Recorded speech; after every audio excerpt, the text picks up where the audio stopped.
Title: The Humans Dug Too Deep. Captain Ralzek, commander of the Shivan Interstellar Archaeological Corps, stood on the edge of the ancient ruin his team had just unearthed on the planet Veritas 9. A glowing alien structure pulsed beneath the sand, tall, jagged, humming with power. And then, the humans showed up. A delegation from Earth had arrived late, as usual. Their leader, Dr. Maya Tran, wore a patched-up exosuit and a tired expression. She nodded politely to the towering insectoid captain. "You didn't wait," she said. Ralzek hissed in amusement. "We assumed you wouldn't come. Your kind usually doesn't care about things you didn't build." She raised an eyebrow. "Oh, but we do care. Especially when it's dangerous." He scoffed. "It's dormant. Ah, préascendant. Corps. It poses no threat."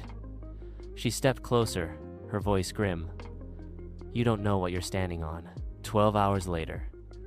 The core wasn't dormant. It was a containment lock, not for energy, but for something alive. Something imprisoned. The Shivan team tried to retreat when the lock failed, but it was too late. A shadow emerged from the ruin, an ancient entity of pure psychic malice. It tore through the minds of the Shivan, sending them screaming into madness. Except for the humans.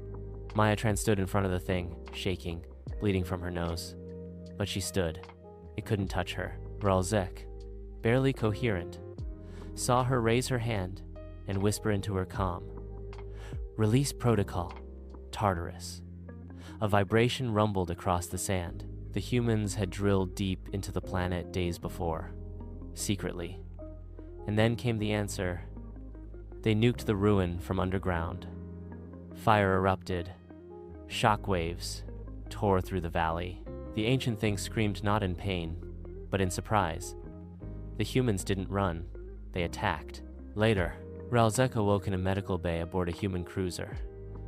Dr. Tran sat nearby, sipping coffee, bruised but alive. "You planned this?" he croaked. She didn't smile. "No, but we prepared for it." "But how did you know?" She stared at the ceiling for a long time.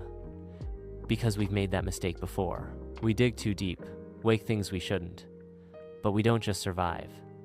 She leaned in, eyes hard as steel. "We make damn sure they don't survive us."